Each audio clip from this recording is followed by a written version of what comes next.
Today's hearing was called to re-examine the implications of the Royal Thai Army's coup d'etat on Thailand's alliance with the United States and to assess the administration's responses to the junta's seizure of power.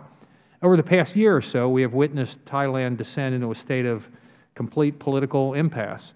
Since late last year, protests of up to 200,000 people immobilized Bangkok, challenging the government's right to rule. The February 2014 elections were boycotted by the opposition Democratic Party, and Thailand's Constitutional Court declared them null and void. Prime Minister Yingluck was forced out of office on corruption charges and faces impeachment by the Senate. And finally, on May 20th, the Royal Thai Army declared martial law and formally took control of the country on May 22nd. Almost immediately, the junta suspended Thailand's constitution, imposed a nationwide curfew, blocked international media, banned public gatherings of more than 5 people, detained journalists and academics, arrested political leaders, shut down nearly 3,000 local radio stations, and censored over 300 web pages. While the curfew has since been lifted, restrictions on media remain in place. Some activists still remain in detention, and civil society is living under a dark shadow, fearing reprisal by the junta, which has issued harsh warnings against all political activities or public comments seen threatening to the monarchy or the junta's control. The latest coup is Thailand's second since 2006 and 12th since 1932. But even amid a series of coups, Thailand has long been considered an outpost of democracy and liberal ideas in Southeast Asia.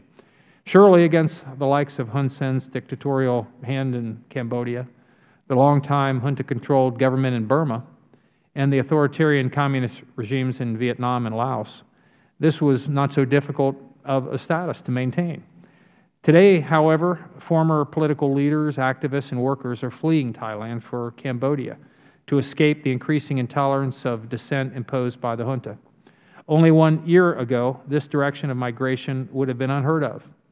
While this flight of people continues, Thailand faces a serious reputational reckoning as the international community questions Thailand's status as a beacon of democracy in Asia.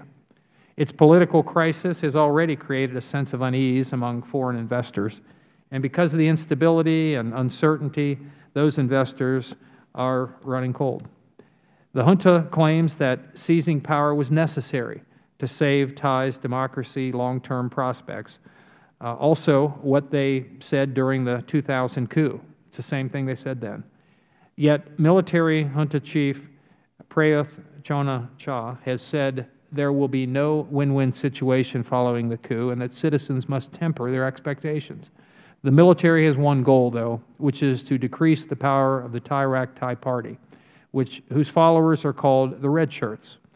Promulgating a new constitution to reduce the power of the political parties in the parliament, just as it did in 2007, and further strengthening the role of military and monarchy is likely how the junta will accomplish this. Whichever way you cut it, Thailand's democracy is in peril. The United States and Thailand have been allies since 1954 and friends for 180 years. But this latest coup raises a myriad of challenges for the alliance. Thailand serves as a regional operational platform for over 50 U.S. government agencies and acts as an anchor for a multitude of U.S. regional security initiatives. According to U.S. law, though, any country whose duly elected government is deposed by military coup is prohibited from receiving any direct foreign assistance until a new democratically elected government has taken office. The actions taken by the State Department immediately following the coup, which included suspending an estimated $10.5 million in foreign assistance to Thailand for fiscal year 2014, and the Defense Department's suspension of 2 bilateral military exercises and high-level official visits scheduled this month, were appropriate. However, there are estimations that this coup could last for up to 2 years. The administration's actions thus far only impose penalties through September, the end of the 2014 fiscal year. Thailand's military is a regular recipient of FMF and IMET assistance, totaling about $8 million for the past 3 years. But over the course of the last few decades, the U.S. has spent millions promoting good governance through democracy and rule of law activities in Thailand. With so much invested in training and empowering the Thai military, I have to question the effectiveness of this assistance and whether it has had any real impact on encouraging democratic values within the Thai military itself. I hope, Mr. Marcel, you can discuss the Administration's long-term plans regarding additional restrictions that may be put in place while the junta remains in power, and how the Administration will reformat its aid programs in Thailand to support true democratic forces within the country.